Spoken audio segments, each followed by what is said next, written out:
talk about shooting.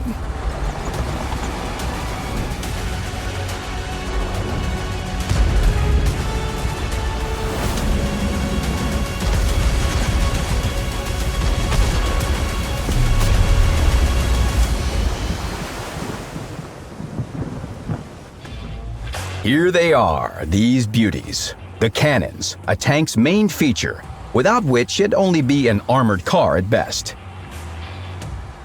But a gun's caliber means nothing unless you know how to use it.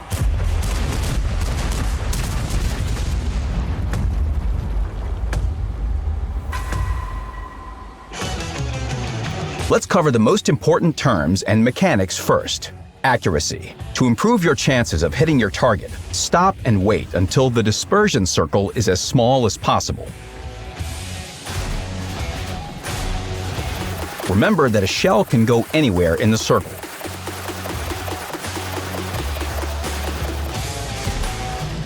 Sometimes it can also fly beyond the circle's borders. This happens due to a lag between the game client and the server. For example, in your game client, you may have already turned to your target, but on the server, you're still turning.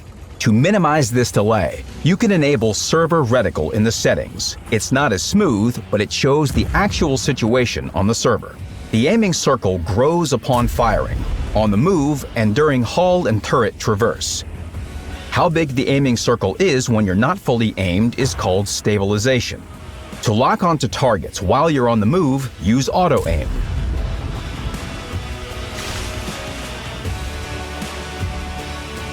It's hard to hit a target you can't see. If a target is beyond your view range circle, you won't be able to spot it yourself. If it's beyond the draw circle, you won't see it even if your allies can. Different guns and shells have different armor penetration. Enable the penetration marker in the game settings. It's an invaluable tool for new players. The marker will show the most likely result of your shot. Remember that there's a range of plus minus 25% to damage and penetration.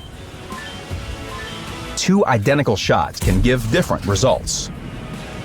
Shell trajectory is calculated automatically by a ballistic calculator, so you don't need to raise your gun. But when your target is moving, it's best not to use auto-aim. Aim manually and consider the velocity of the shell you're using. It often depends on one of the four shell types. Armor-piercing shells usually have good velocity.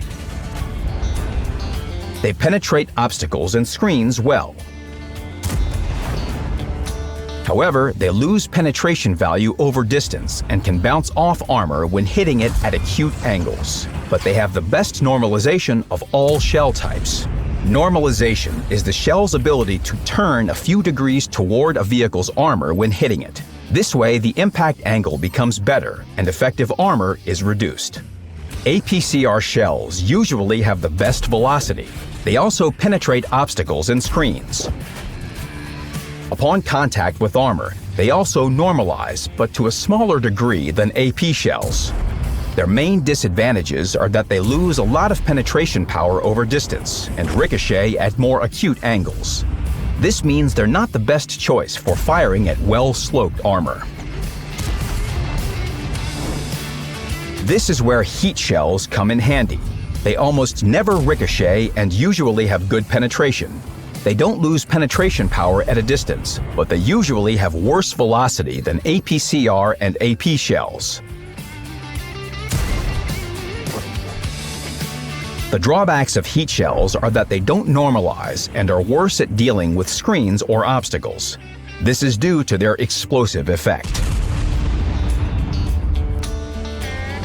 High explosive shells cause devastating damage, but usually penetrate armor very poorly. They don't lose penetration power over distance. HE shells don't normalize, but they never bounce off either. They cause minor damage even without penetration. The damage caused depends on the effective armor at the impact point. You shouldn't rely on them though. It's better to penetrate the enemy's armor with another shell and save your HE shells for a thin target.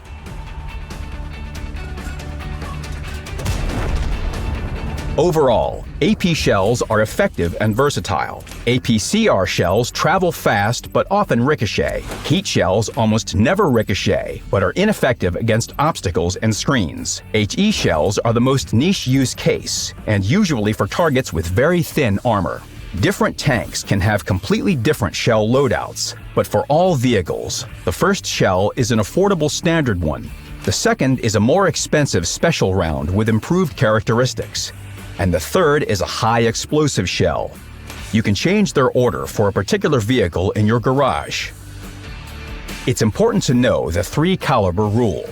It limits ricochets for thin armor. If a shell's caliber is 3 times higher than nominal armor at the impact point, it won't ricochet. Only effective armor will be calculated for any shell in this case. For example, when firing at the highly angled armor of the STR-V103B, the shell's caliber is more important than penetration.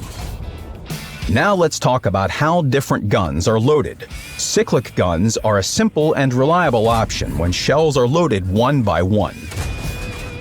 Auto-loading refers to a batch of shells that are loaded together and fired off one by one.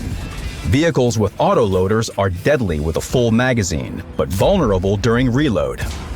The auto-reloading mechanism is similar to autoloaders, but you can fire a few shells without resetting the entire magazine. The missing shells will reload automatically. Remember that shell auto-reloading is reset upon firing. Don't fire before the shell is loaded unless you have to.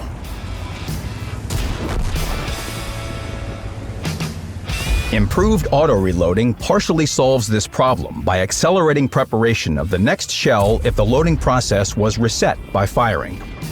The mechanics of double-barreled tanks are similar to auto-reloading, but both guns have the same loading time. You can also do this. In the next episodes, we'll talk about the differences between double-barreled tanks. Guns with deep rifling differ from others, as their APCR shells lose not only penetration, but also damage over distance. In the future, you'll see guns with an automatic firing mode and more.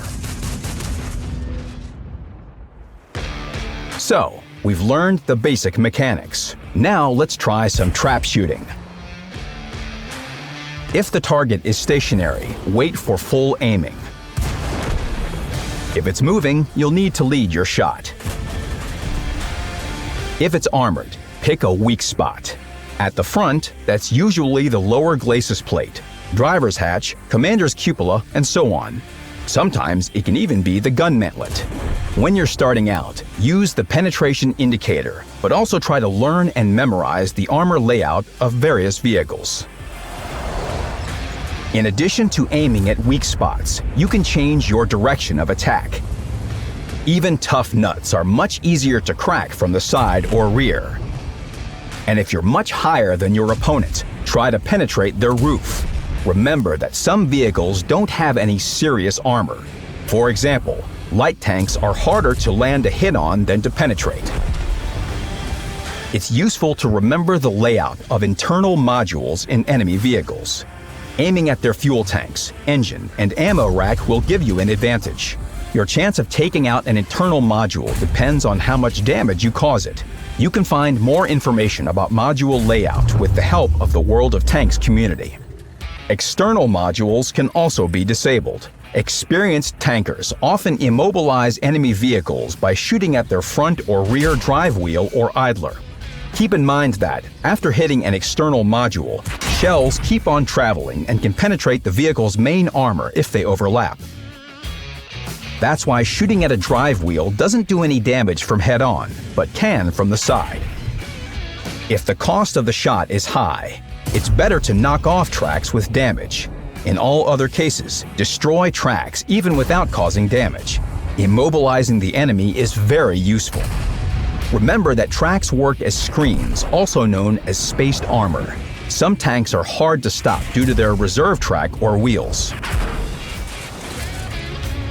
When firing at a target, you often need to lower your gun to aim from behind terrain so you don't expose yourself. Different guns have very different gun depression angles. By using terrain correctly, you can minimize the lack of gun depression. There are also pneumatic suspension mechanics that help depress your gun. If the suspension is activated by pressing a button and not automatically, this is called siege mode. Besides gun depression, it also affects your mobility and many shooting parameters.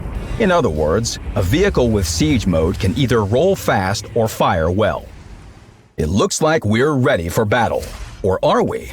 Before we do, let's take a look at how you can improve your firing parameters in the garage. Crew perks. Intuition will allow the loader to change the type of loaded shell quickly. This way, you can quickly switch from a heat shell to AP to take out enemy tracks with damage, or to an HE shell to deal more damage to a target with little armor. Other perks can improve stabilization, shell velocity, and many other gun parameters. Try them all.